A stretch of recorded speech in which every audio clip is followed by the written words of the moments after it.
नमो भगवते वासुदेवाय। ओम नमो भगवते वासुदेवाय। ओम नमो भगवते वासुदेवाय।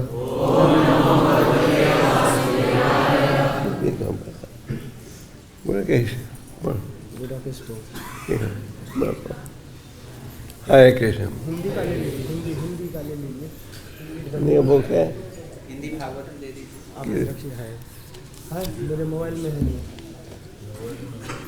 यहाँ क्लास का होएगा। तो आज आप जानते हो एक मानसन का तिरभाव स्थिति है, तो शुरू में थोड़ी चर्चा करेंगे ईश्वर पूरी के विषय में, फिर भागवतम का श्लोक लेंगे। ओम ज्ञानतिमिरन्दस्य ज्ञानाञ्जनशलाकया चक्षुर्मिलितं तस्मै श्रीचैतन्यमनोभीष्टं स्थापितं येन भूतले स्वयं रूपा कदा वन्देऽहं श्रीगुरु श्रीयुतापदकमलं श्रीगुरुं वैष्णवंश्च श्रीरूपं सगणतं सहगना रघुनाथान्वितं तं सुदेवं सद्वैतं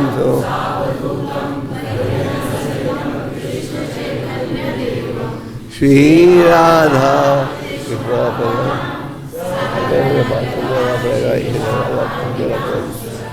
हे कृष्णा करुणा सिंधु दीनबंधु जगतपते गोपेश्वर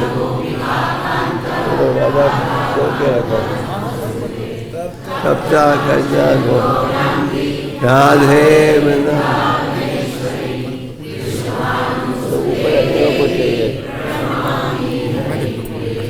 वांछा काल्पतरुभ्यश्च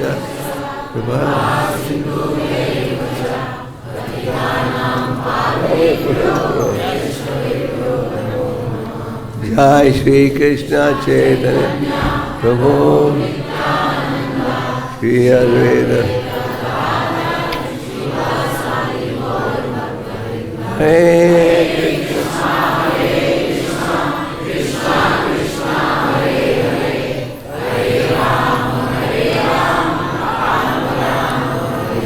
हरे कृष्णा।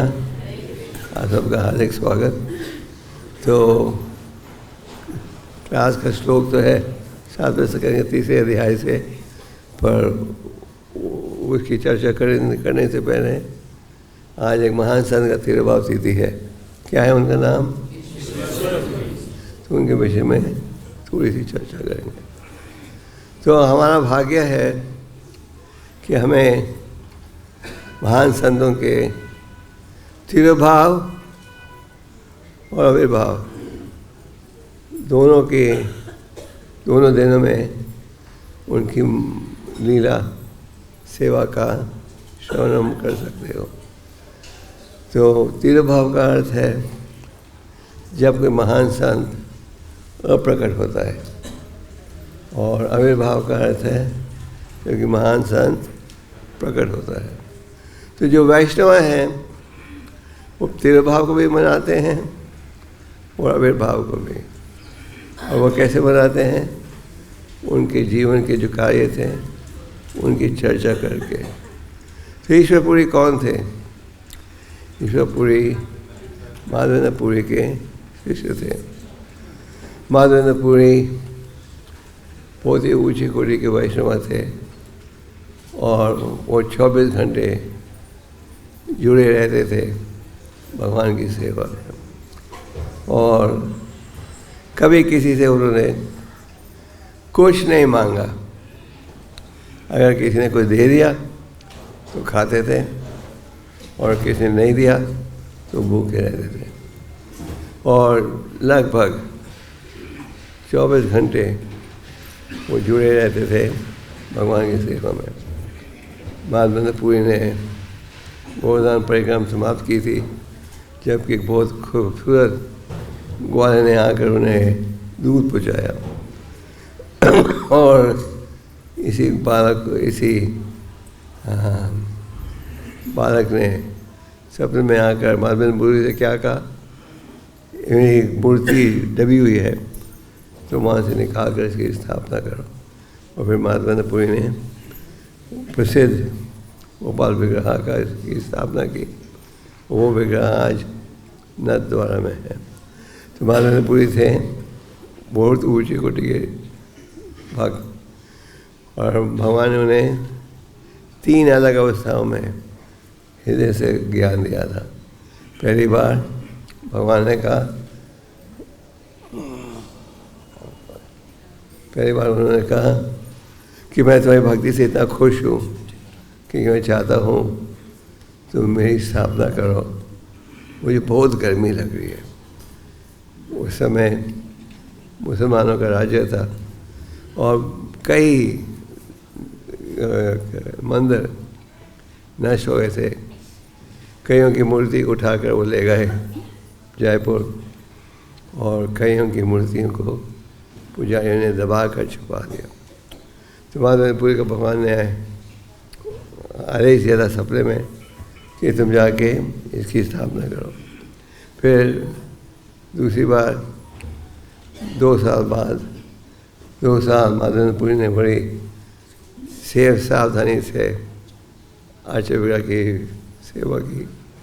और माधवेंद्रपुरी रात को मूर्तियों को सुलाने के बाद खुद सोने जाते थे, अंदाजा लगाओ।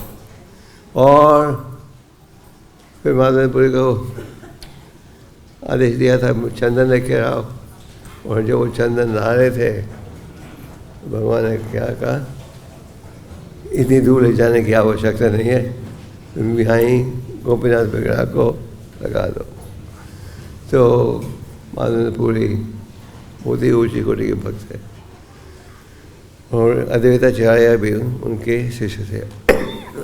तो माधवेंद्रपुरी के कई भक्त थे, उनमें एक थे रामचंद्रपुरी और एक दूसरे थे ईश्वरपुरी। माधवेंद्रपुरी रामचंद्रपुरी जो थे उन्हें वैष्णव में दोष लगाने में बड़ा आनंद आता था। उदाहरण के लिए जब कोई सन्यासी आता था तो वो बड़े उत्साह से उन्हें खिलाते थे। और जो पूजा सन्यासी कहते थे नहीं नहीं नहीं, हमने सन्यास के लिए आए, हमें इतना नहीं खाना चाहिए, तो वो कहते थे ये तो महाप्रसाद है, ये अपमान हो जाएगा। और जब वो खा लेते थे क्या करते थे, कहते थे देखो ढोंगी सन्यासी को गृहस्थ से भी ज़्यादा खाते हैं। तो रामचंद्रपुरी को आनंद आता था भक्त सन्यासियों में कमजोरी निकालता। और ईश्वरपुरी का जन्म हुआ था ब्राह्मण खानदान में, और ईश्वरपुरी बहुत ही विनम्र थे, बड़े हम्बल, सबको आदर देते थे। वो कहते थे मैं जन्म हुआ है ब्राह्मण खानदान में तो मैं हूँ सबसे पतित। ये है वैष्णव का लक्षण कि उनमें गुण हो भी तो भी वो क्या सोचते हैं, मैं सबसे पतित हूँ। जैसे नरोत्तम दास ठाकुर कहते हैं आप अवतारित हुए हो पतितों के उद्धार के लिए, और सब पतितों में सबसे ज़्यादा पतित कौन है, मैं हूँ। तो ये है वैष्णव का भाव। तो ईश्वरपुरी के हृदय में भी यही भाव था कि वो सबसे गिरे हुए हैं। और ईश्वरपुरी ने अपने गुरु माधवेंद्रपुरी की बहुत विनम्रता से सेवा की। माधवेंद्रपुरी के अंतिम दिनों में उनका स्वास्थ्य बहुत कमज़ोर था, वो चल भी नहीं सकते थे। तो माधवेंद्रपुरी ईश्वरपुरी अपने गुरु माधवेंद्रपुरी के मन को साफ करते थे, उनको सिर में उठा कर ले जाते थे।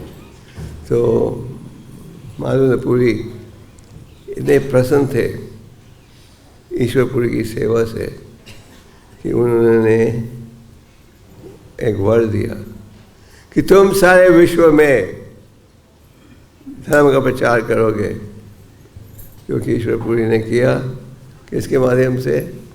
चैतन्य महाप्रभु के माध्यम से, प्रभुपाद भक्ति सिद्धांत जी ठाकुर भक्तिविनोद के माध्यम से। तो ईश्वर पुरी बड़ी विनम्रता के साथ वैष्णव के साथ संबंध रखते थे और उन्होंने हर प्रकार की तुच्छ सेवा की गुरु के लिए। रामचंद्र पुरी जैसे हमने कहा वो थे फॉल फाइंडर, उन्हें आनंद आता था भक्त बहनों से सिखाकर। तो रामचंद्र पुरी क्योंकि बड़े विनम्र भक्त थे, वो बूढ़े थे, तो वो कहते थे मेरा क्या दुर्भाग्य है कि मुझे भगवत प्रेम प्राप्त नहीं हुआ, तो एक रूप से कह सकते हो मेरा जीवन असफल है। तो रामचंद्र पुरी इसकी आदत थी भक्त और सन्यासी में नुक्स निकालने की। तो रामचंद्र पुरी गुरु को शिक्षा देने लगा।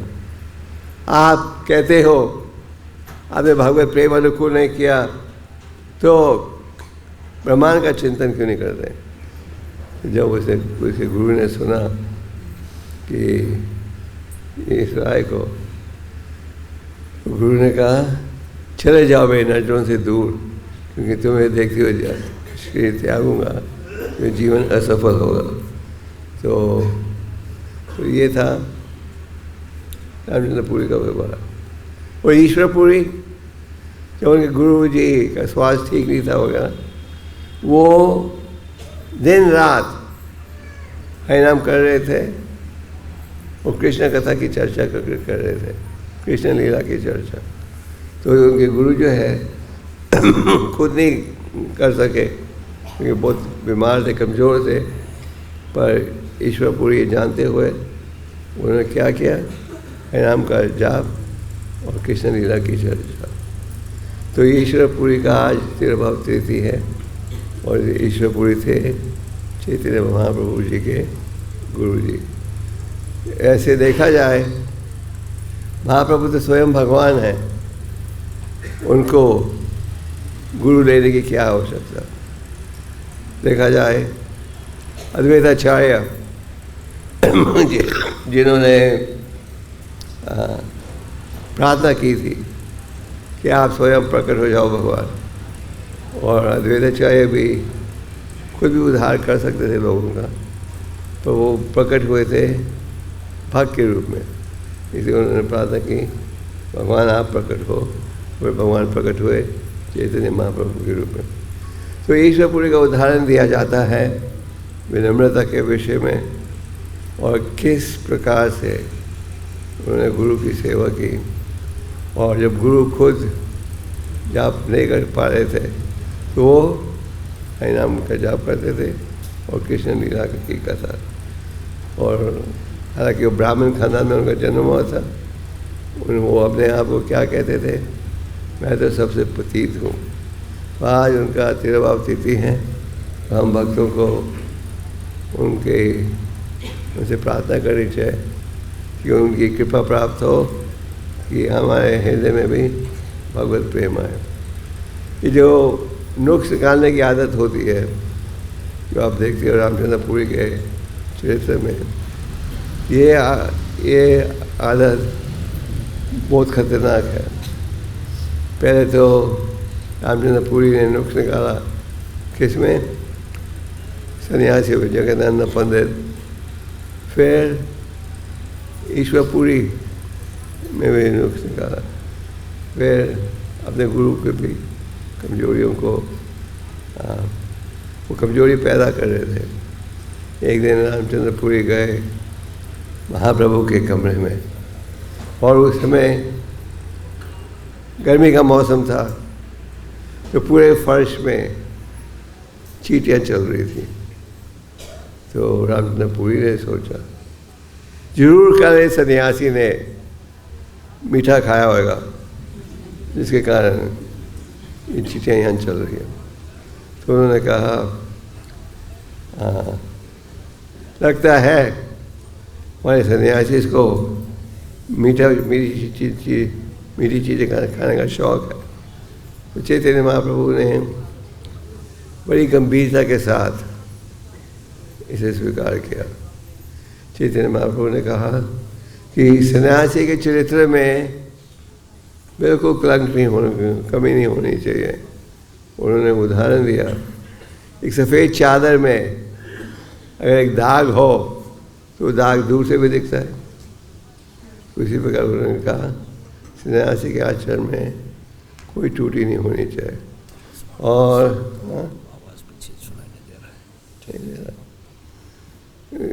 बिल्कुल कभी जब चैतन्य महाप्रभु ने सुना ये जो आरोप रामचंद्र पुरी लगा रहे हैं, तो उन्होंने अपने सेवकों से कहा, अब मुझे जो प्रसाद तुम देते हो उसका चौथा हिस्सा देना बस। तो यही रामचंद्र पुरी इतने अपराधी बन गए कि अंत में उनके गुरु ने क्या कहा, निकल जाओ महीना जो से दूर। तो हमें वैष्णव अपराध से बचना चाहिए और सावधान रहना चाहिए। हरे कृष्ण। हमने पूरी तिरुभावती देखी। तो आज का श्लोक है 7वां स्कंद 30 अध्याय 28। 28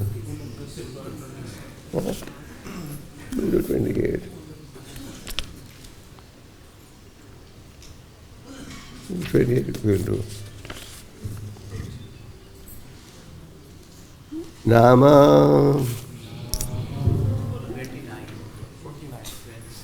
I think I can do that 28. Okay. पढ़ो 20 minutes. 7:29.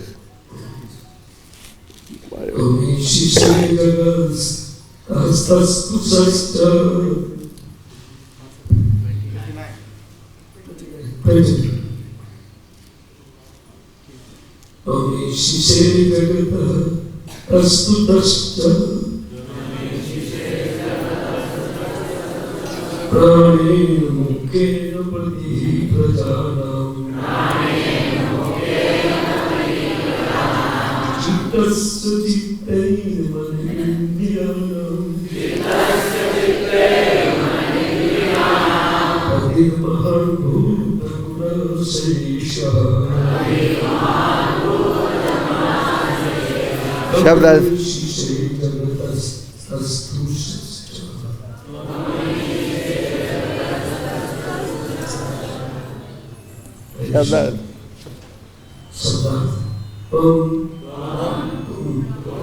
इसी से वास्तव करते हो।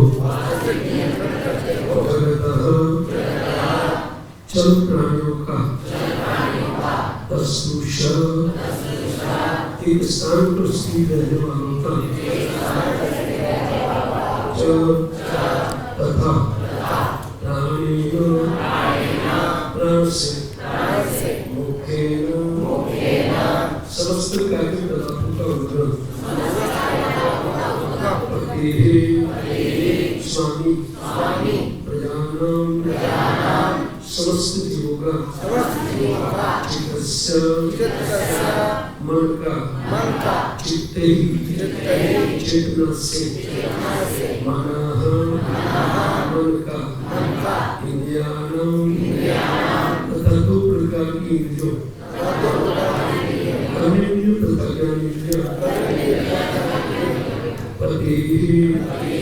स्वामी महान भूत भौतिक तत्वों का गुण तथा भौतिक तत्वों के गुण आश्रय इच्छाओं का ईशा स्वामी।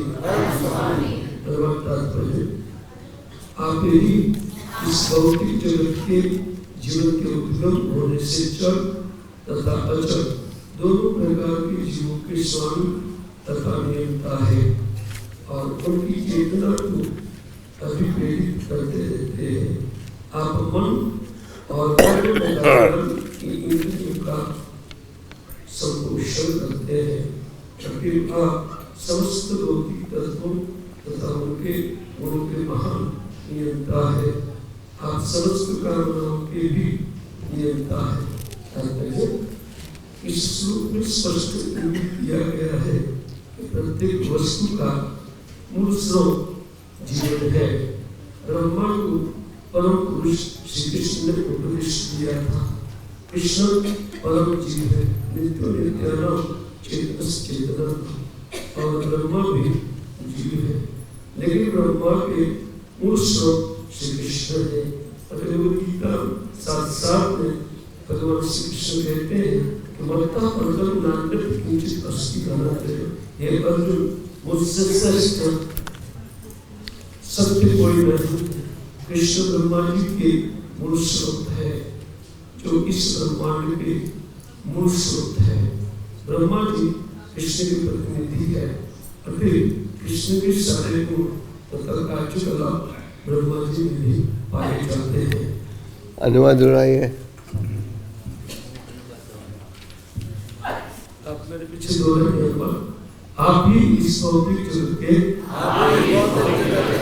जीवन के उद्गम होने से चल तथा अचल दोनों प्रकार के जीवों के स्वामी तथा नियंता है, और चेतना को अव्यक्त करते रहते हैं। आप मन और कर्म तथा ज्ञान की इंद्रियों का संपोषण करते हैं। आप समस्त भौतिक तत्वों तथा उनके गुणों के महान नियंता है। आप समस्त कामनाओं के भी नियंता है।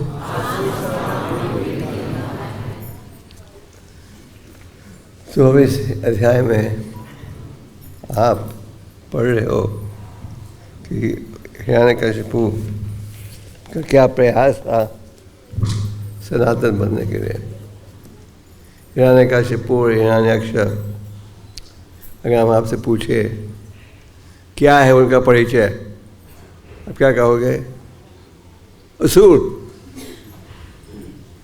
पर असलियत ये थी कि दोनों थे भगवान के बड़े प्रिय भक्त। जब कुमाराज विश्व का भ्रमण कर रहे थे और उन्होंने फिर प्रवेश किया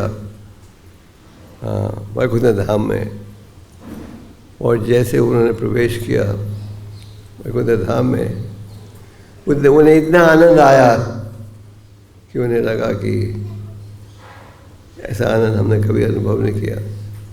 और भगवान के 6 द्वारों से वो गुजर गए थे, पर जब वो 7वें द्वार में पहुँचे तो जो भगवान के द्वारपाल थे, चौकीदार, उन्हें रोक दिया। तुम नंगे बच्चे ऐसे कैसे जा सकते हो अंदर। और महाराज को इतना आनंद आ रहा था, उन्होंने कहा तुम कौन होते हो हमें रोकने के लिए, तुम योग्य नहीं हो ये द्वारपाल की सेवा करने के लिए। और उन्होंने उन्हें श्राप दे दिया। भगवान को पता था क्या लीला बीत हुई है, और जब भगवान ने ये सुना, ये चर्चा, तो वो उधर पहुंच गए और कहा। और जब महाराज ने देखा कि भगवान इतने स्नेह के साथ द्वारपालों से बात कर रहे हैं, तो उन्हें लगा कि हमने गलती कर ली है, और उनकी इच्छा थी श्राप को वापस लेने के लिए। तो फिर भगवान ने कहा नहीं, ये मेरी इच्छा है कि ये भौतिक जगत में जाएं, क्योंकि भगवान आने लगे थे लीला प्रकट करने के लिए। और ये द्वारपालों ने क्या कहा, आप जो सजा देना चाहते हो दे दो, केवल हमें ये वर दीजिए कि हम कभी भी भगवान को भूले नहीं। उन्होंने ये नहीं कहा हमें श्राप मत दो, उन्होंने कहा जो सजा देनी दो, पर उसके साथ एक ये वर चाहिए कि हम सदा आपका स्मरण कर सकें। ये होनी चाहिए हम सबकी इच्छा। भक्ति रस समृद्ध सिंधु में रूपा गोस्वामी ने अनेक नियम दिए हैं और ऐसा वर दीजिए कि वहाँ जन्म में आपका स्मरण कर सकें। तो ये होनी चाहिए हमारी इच्छा भी।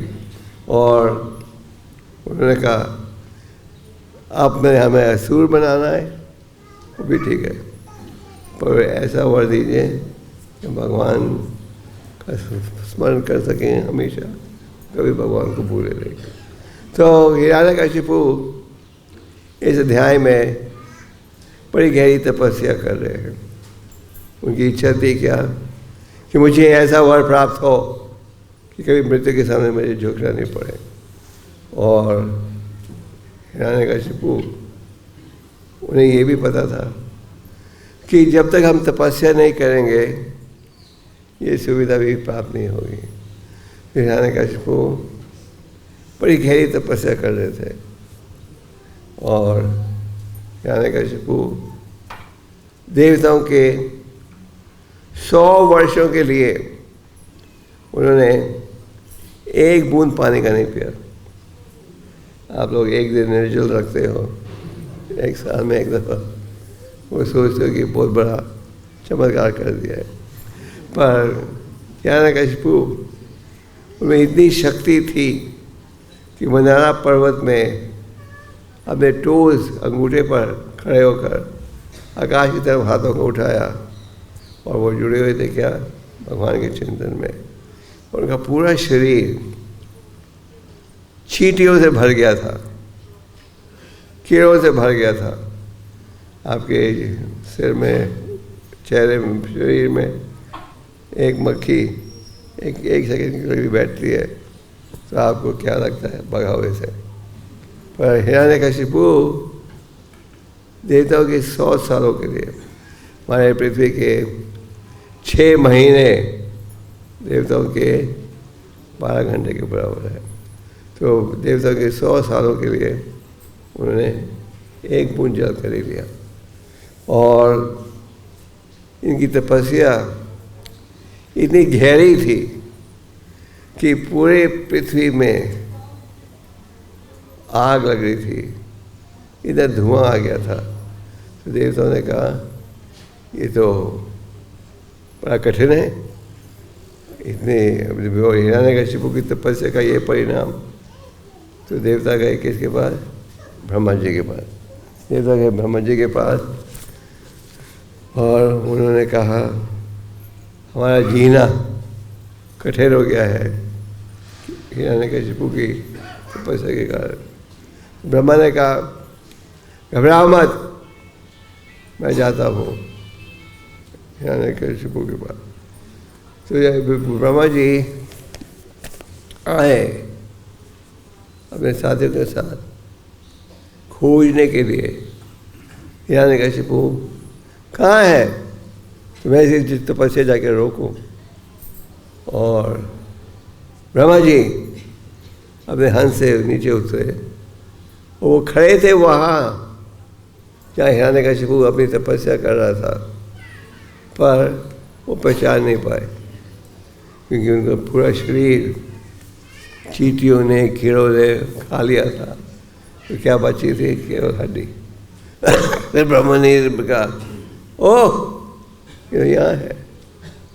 फिर ब्रह्मा जी ने अपने कमंडलू से जल फेंकर उनको युवक, खूबसूरत युवक बता दिया।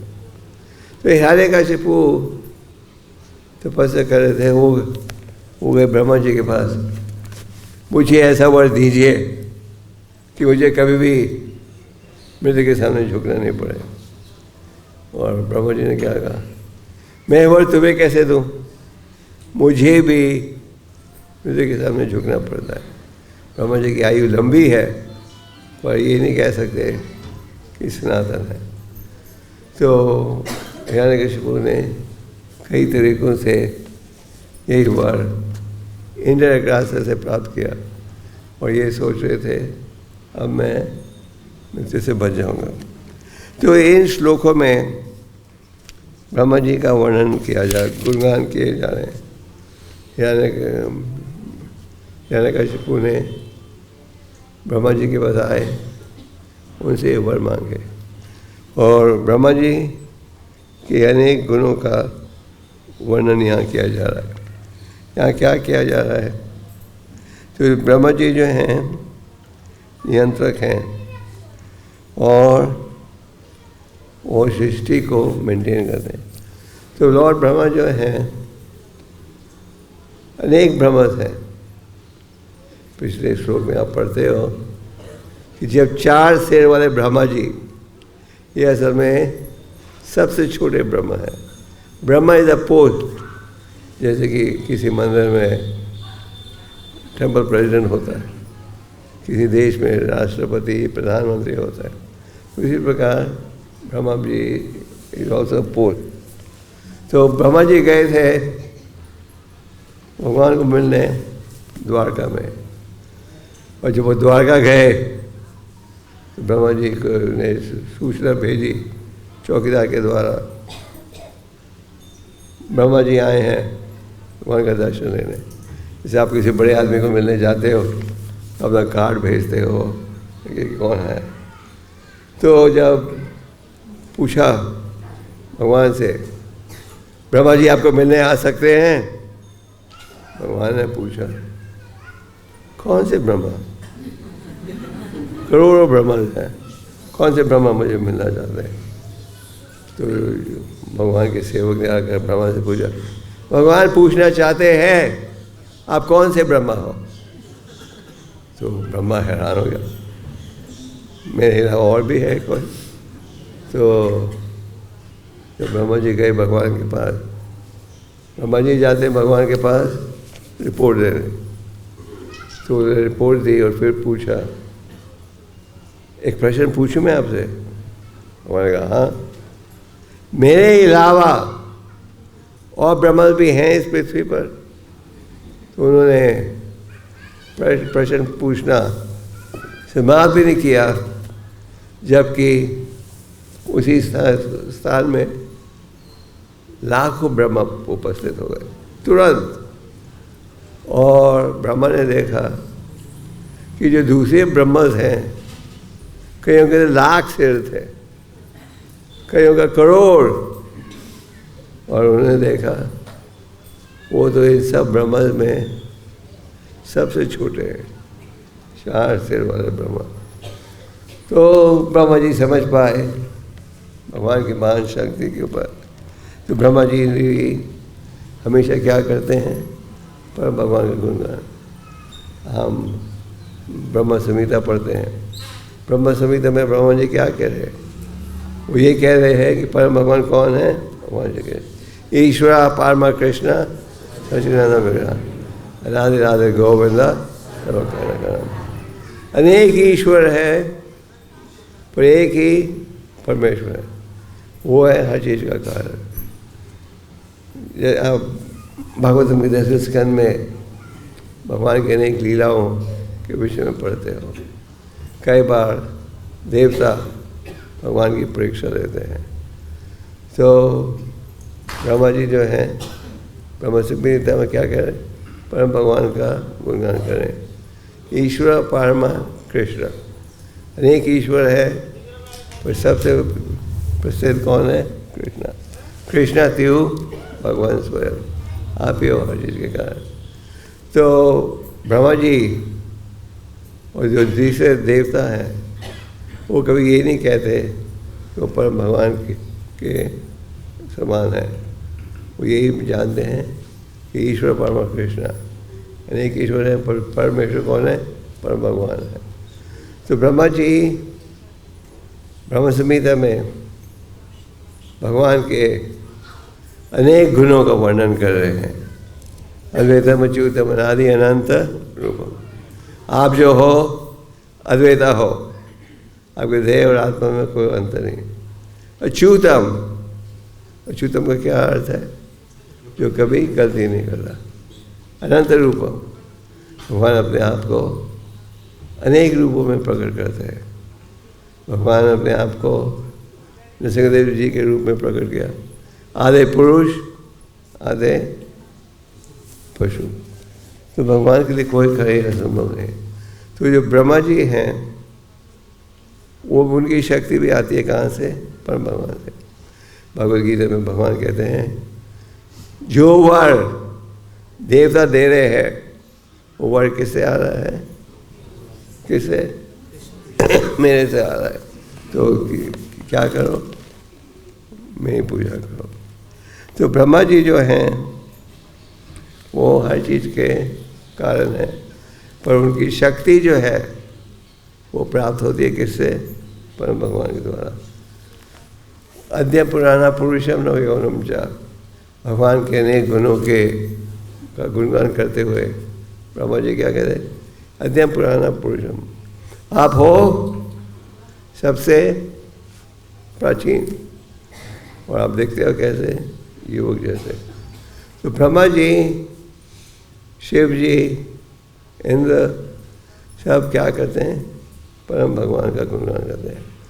तो हिरण्यकशिपु ने पहले तो तपस्या की इस भाव से कि वो सनातन हो जाए, ये थी उनकी हार्दिक इच्छा। और जब ब्रह्मा ने कहा मैं ये वर कैसे दूं, क्योंकि मुझे भी मृत्यु के सामने झुकना पड़ता है। ब्रह्मा जी की आयु बहुत लंबी है, 311 ट्रिलियन 40 मिलियन वर्षों की है। और तो ब्रह्मा जी ने क्या कहा, मैं वर तुम्हें कैसे दे सकता हूँ? और हिरण्यकशिपु ने क्या सोचा, मुझे इनडायरेक्ट तरीक़ों से यही उद्देश्य प्राप्त करना है। तो उन्होंने कहा अच्छा आप मुझे ये वर नहीं देना चाहते कि मैं मृत्यु से बचूँ, ऐसा वर दीजिए ना मेरी मृत्यु होगी कब, ना सुबह ना रात को, न सागर में, न हवा में, न पृथ्वी पे, और न पशु के द्वारा, क्योंकि उनके भाई की का वध हुआ था वराह के द्वारा। तो ब्रह्मा जी ने जब ये सारे वर प्राप्त कर लिए, उन्होंने क्या सोचा, अब कोई कुछ नहीं कर सकता, अब मुझे वही उद्देश्य प्राप्त हुआ। तो जब भगवान ने देखा कि ब्रह्म ही है, भगवान ने देखा हिरण्यकशिपु अपने निर्दोष बालक पर इतना क्रोधित है। भगवान जो थे उनके भक्त थे प्रहलाद। तो भगवान ने देखा ये हिरण्यकशिपु अपने बेटे का शत्रु बन गया है। क्यों? क्यों उनके शत्रु बने? क्योंकि प्रहलाद किनका उपासक था? परम भगवान का। और उनके भाई का, हिरण्यकशिपु के भाई का वध हुआ था भगवान के हाथों में। तो जो भगवान प्रकट हुए नरसिंह देव के रूप में, और क्या हुआ? उसके द्वारा हिरण्यकशिपु का वध हुआ। तो प्रभा जी लेक्चर दे रहे थे इस लीला के ऊपर, और प्रभा जी ने कहा कि भगवान ने हिरण्यकशिपु के वध के पश्चात कहा तुम आगे से ऐसा वर मत दिया करो, तो मेरा कार्य बहुत कठिन बना दिया था। तो आप देखते हो एक रूप से हिरण्यकशिपु ने इतने वर प्राप्त कर लिए थे कि मृत्यु से वो बच सकते थे। तो भगवान ने ब्रह्मा के सारे वरों का पालन किया, और क्या किया? हिरण्यकशिपु का पालन। तो परम भगवान जो है हर चीज़ के कारण है। और प्रहलाद महाराज ने शिक्षा का प्राप्त की थी, उन्होंने शिक्षा प्राप्त की थी जब वो थे माता के घर में। जब माता के घर में थे, हिरण्यकशिपु मंदारा पर्वत गए थे तपस्या उठाने के लिए। तो जो देवता थे उन्होंने सोचा एक हिरण्यकशिपु ने हमारा जीना इतना कठिन बना दिया है, और उनका बेटा वो भी अगर असुर निकले तो यहाँ रहना असंभव हो जाएगा। तो नारद मुनि ने कहा देवताओं से, इस औरत निर्दोष औरत को क्यों घसीट कर ले जा रहे हो? इसके घर में क्या है? एक महान संत है। तो प्रहलाद महाराज की शिक्षा जो हम पढ़ते हैं, ये शिक्षा 7वें स्कंद में जो है ये उन्होंने प्राप्त की थी जब वो माता के घर में थे। जब प्रहलाद महाराज माता के घर में थे, जब उन्होंने ये शिक्षा प्राप्त की। माता भूल गई, पर जो प्रहलाद है वो नहीं भूले। तो भौतिक जीवन में आप देखते हो कि लोग फिल्मी कलाकार, राजनीतिक नेता, खिलाड़ी उनको अपना हीरो बनाते हैं, उनकी तस्वीर को अपने कमरों में रखते हैं। पर भक्तों के लिए कौन है हीरो? प्रहलाद महाराज, ध्रुव महाराज, चैतन्य महाप्रभु, उनके भक्त जो आध्यात्मिक चर्चा करते थे गोपियों के विषय में नहीं, वो करते थे किसके विषय में? ध्रुव महाराज, प्रहलाद महाराज। उनके आचरण से हम देख सकते हैं कि किस प्रकार हमें भगवान के शरणगत होना चाहिए। प्रहलाद महाराज को अपनी भक्ति के लिए अनेक प्रकार की कठिनाइयों का सामना करना पड़ा, और प्रहलाद महाराज ने तपस्या का पालन किया। शक्ति कहाँ से आई? परम भगवान के द्वारा। और प्रहलाद महाराज का क्या था उपदेश? कौमर आचरण प्राज्ञो धर्म भगवतम। हमको आध्यात्मिक ज्ञान 5 साल की आयु से अनुकूल करना आरंभ कर देना चाहिए। भगवान ने प्रहलाद को कहा, प्रहलाद मेरे कारण तुम्हें इतना कष्ट सहना पड़ा था, और मांगो मेरे से क्या वर चाहिए तुम्हें, मांगो। तो प्रहलाद ने कहा, मैं आपसे कोई सौदा नहीं करना चाहता। जो स्वामी अपने सेवक से सौदा करे वो कौन है? व्यापारी। मैं, अगर आप मुझे वर देना चाहते हो तो मुझे ऐसा वर दीजिए कि मेरे हृदय में किसी प्रकार का भौतिक आकर्षण नहीं हो। उन्होंने क्या कहा? अगर मुझे वर देना ही चाहते हो तो ऐसा वर दीजिए कि मेरे हृदय में किसी प्रकार का भौतिक आकर्षण नहीं हो। और ये होती है भक्ति इच्छा। अगर हम भगवान से वर मांगना भी है तो क्या वर मांगे? कि भौतिक इच्छाओं को आप वश में ला सको। जैसे कि ध्रुव महाराज से भी भगवान ने कहा था, हे ध्रुवा, मेरे कारण तुमने इतनी तपस्या उठाई, मांगो मुझे क्या वर चाहिए। ध्रुव ने कहा, अगर आप मुझे वर देना चाहते हो तो ऐसा वर दीजिए क्या कि मैं उत्तम भक्तों की संगत में रह सकूं। ये वर उन्होंने मांगा। तो इससे हम क्या सीखते हैं कि होना चाहिए हमारा भाव कि अगर भगवान वर देना चाहते हैं तो ऐसा वर दीजिए क्या जिससे भौतिक आकर्षण नष्ट हो जाए। तो ये है शुद्ध भक्ति का उपदेश। तो हिरण्यकशिपु, जैसे हमने आरंभ में कहा, साधारण व्यक्ति सोचता है ये तो असुर थे, आपने निर्दोष बेटे को इतना कष्ट दिया। पर हिरण्यकशिपु ने जो तपस्या उठाई थी, इसका उद्देश्य क्या था? वो जो तपस्या उठाई थी, उद्देश्य था कोई वर प्राप्त हो। तो असुरों का, तो जो असुर भाव के व्यक्ति हैं वो जानते कि अगर हमें भौतिक इच्छा भी पूरी करनी है हमें क्या यज्ञ करना पड़ेगा। पर हिरण्यकशिपु और हिरण्याक्ष कौन थे पूर्व जन्म में? जय और विजय। और उन्हें छूट दी थी 7 जन्म लो और या 3 शत्रु के रूप में, और क्योंकि उस लीला में वो सदा भगवान का स्मरण करेंगे। तो ये होनी चाहिए हमारी इच्छा कि हम भौतिक आकर्षण से बचें। और क्या है उपाय? प्रहलाद के पिता ने एक दिन पूछा बेटे से, प्रहलाद मुझे बताइए, जो तुम पाठशाला में पढ़ते हो कौन सा विषय है सबसे महत्वपूर्ण? तो प्रहलाद ने कहा श्रवणम कीर्तनम विष्णु स्मरण पाद सेवनम आशा दर्शन सख्यम आत्मनिवेदनम।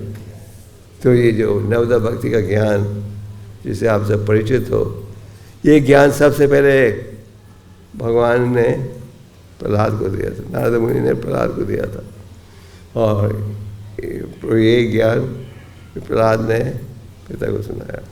तो ये जो नवदा भक्ति का ज्ञान है, ज्ञान होता है किससे? शरणम कीर्तनम से। तो हमारा प्रयास रहना चाहिए कि शरणम कीर्तन में हम जुड़े, और शरणम कीर्तन में जुड़ोगे तो क्या लाभ होगा? आप चैतन्य दर्पण मार्जना, आध्यात्मिक जीवन आराम होता है श्रवणम कीर्तनम के साथ। तो आज महान संत ईश्वरपुरी का तिरुभाव तिथि है, जब हम संतों की आविर्भाव तिथि और तिरुभाव तिथि को मनाते हैं। हमें इन संतों से प्रार्थना करनी चाहिए कि हमें उनकी कृपा प्राप्त हो, कि हम भी भगवान के शरणागत हो सके। और ये संभव होगा कैसे? श्रवणम कीर्तनम के माध्यम से। श्रवणम कीर्तनम करोगे, हृदय की मैल निकलेगी और आप असली आनंद अनुभव कर सकोगे। तो प्रहलाद महाराज ने पिता को क्या कहा? नवदा भक्ति का ज्ञान दे दिया। और जब पिता ने ये सुना, क्या किया?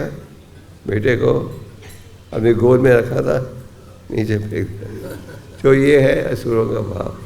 जो प्रहलाद महाराज की शिक्षा में है, आप देखते हो, उन्हें अनेक कठिन स्थिति में उनके पिता ने डाला, भगवान ने हमेशा उनकी सुरक्षा की। तो ब्रह्मा जी सृष्टि के एक आप कह सकते हैं निर्माण करते हैं। ब्रह्मा जी का सारा ज्ञान कहाँ से आता है? भगवान के द्वारा।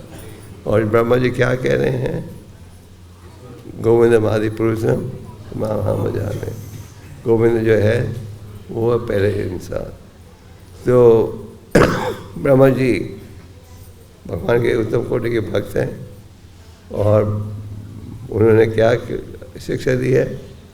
यही कि कृष्ण भगवान परम भगवान है। तो आज के श्लोक में ये स्थापित हो रहा है कि कृष्ण भगवान परम भगवान है। और तात्पर्य में प्रभु जी क्या कहते हैं? उस पर से श्लोक की चर्चा करते हैं। नित्यो नित्य नाम चैतन्य चैतन्य नाम एको भवराव आदि का। हम नित्य हैं, भगवान में नित्य है, पर अंतर क्या है? वो नित्य दूसरे नित्यों को संभाल रहा है। तो ये है श्रीमद् भागवतम का निर्णय कि कृष्ण थे भगवान स्वयं, और ब्रह्मा जी और अनेक देवता सब ये स्थापित करते हैं क्या? कि कृष्ण भगवान परम भगवान है। Krishna is the cause of all causes. तो ईश्वर पूरी से प्रार्थना कीजिए कि आप उनकी कृपा प्राप्त हो, कि हम भी दृढ़ होकर भगवान की भक्ति कर सकें। जैसे प्रहलाद महाराज दृढ़ हो गए थे। हम जब भक्ति करते हैं, थोड़ी समस्या आती है, हम घबरा जाते हैं, पर प्रहलाद महाराज, आपको अंदाजा है क्या किस प्रकार का कष्ट उन्हें सहना पड़ा? पहाड़ की चोटियों से फेंका प्रहलाद महाराज को, जहरीलू सांपों ने घेरा, हाथी चले उन पर, जब भी भगवान ने उनकी सुरक्षा की। राखे कृष्ण मारे के, मारे कृष्ण आगे के। तो हिरण्यकशिपु वैसे असुर मानते हैं, वो थे भगवान के उत्तम कोटि के भक्त, जिनके हृदय में एक ही इच्छा थी, क्या? भगवान की लीलाओं को और मधुर बनाना। तो ये जो असुर है, जिनके विषय में आप 10वें स्कंद में पढ़ते हो, वैसे तो हम कहते पुतना, राक्षसी, सब, पर वो है असल में सब भगवान के भक्त, और वो प्रकट होते हैं भगवान की लीला को और मधुर बनाने के लिए। और ब्रह्मा जी के सब भक्तों में सबसे प्रसिद्ध हैं। तो हमें ईश्वरपुरी और महानाचार्यों से ये भीख मांगनी चाहिए कि हमें उनकी कृपा प्राप्त हो कि हम दृढ़ होकर उनकी सेवा में जुड़ सकें। ये होना चाहिए हमारा भाव। और भक्ति में उन्नति करने के लिए क्या सबसे आवश्यक है? श्रवणम और कीर्तन। तो श्रवणम कीर्तन हम सब भक्तों के लिए सबसे महत्वपूर्ण सेवा है। और वृंदावन धाम में और चाहे किधर भी हो, श्रवणम कीर्तनम इज द मेन कॉज। श्रवणम कीर्तनम कैदा करेंगे तो भक्ति में आगे बढ़ पाएंगे। और श्रवणम कीर्तनम कमज़ोर होगा तो फिर भक्ति में भी आप आगे नहीं बढ़ सकोगे। तो हमारा दृढ़ भाव होना चाहिए कि श्रवणम कीर्तन हम करें, ध्यान से करें, और श्रवणम कीर्तन करोगे तो विष्णु स्मरण भी संभव होगा, जो कि आवश्यक है अगर आप भगवान की शरणागत होना चाहते हो। और साधु संगत में रहना वो भी बहुत आवश्यक है। चैतन्य महाप्रभु ने हमें एक और सूचना दी है, अपराधों से हमें बचना चाहिए। आपने रामचंद्र पुरी की कथा में देखा, रामचंद्र पुरी अपराधी बन गए थे। पहले एक सन्यासी के प्रति, फिर गुरु के प्रति, महाप्रभु के प्रति, और इसका क्या परिणाम हुआ? गुरु की रंजन से दूर हो गया और वैष्णव की संगत से जुदा कर दिया। तो वैष्णव अपराध से हमें सावधान रहना चाहिए और वैष्णव अपराध से बचना चाहिए। और अगर आप प्रयास करोगे तो भगवान भी सहयोग देंगे। Prabhupada said, you take one step towards Krishna, Krishna will take 10 steps towards you. तो हमें भगवान की लीला में रुचि लेनी चाहिए और इस प्रकार भक्ति में भगवान आगे बढ़ सकोगे, भगवान की शरणागत हो पाओगे। हरे Krishna.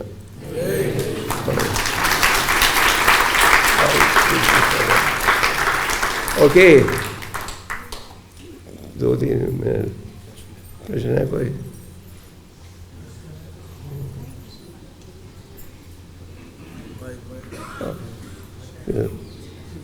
We're actually late.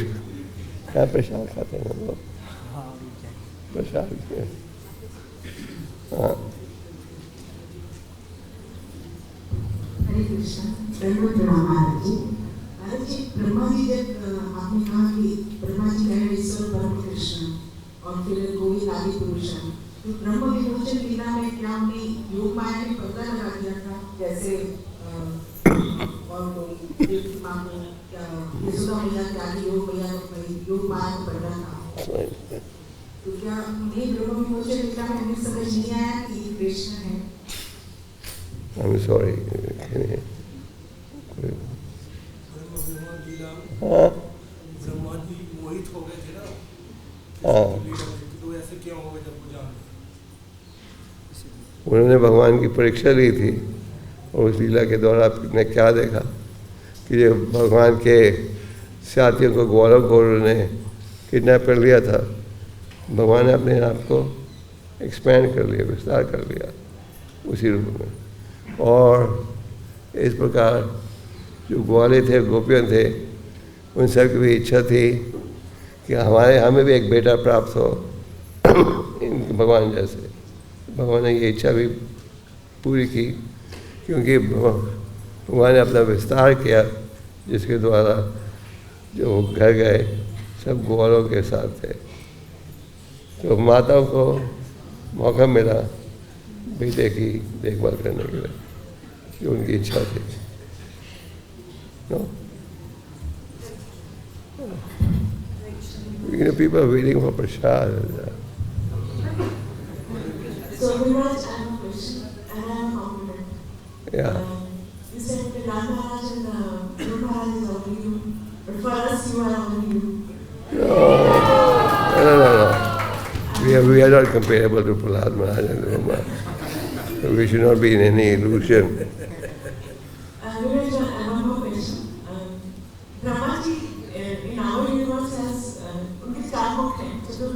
the smallest.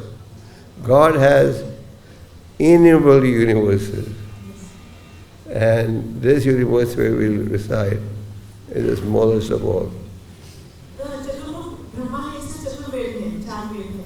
So in Shahasrukh, Brahma के universe in Shahasrukh. What is that? She is saying that Chaturmukh Brahma के तो 4 वेद हैं, तो जो सहस्त्र ब्रह्मा उनके सहस्त्र वेद हैं. You have 1,000-headed Brahmas.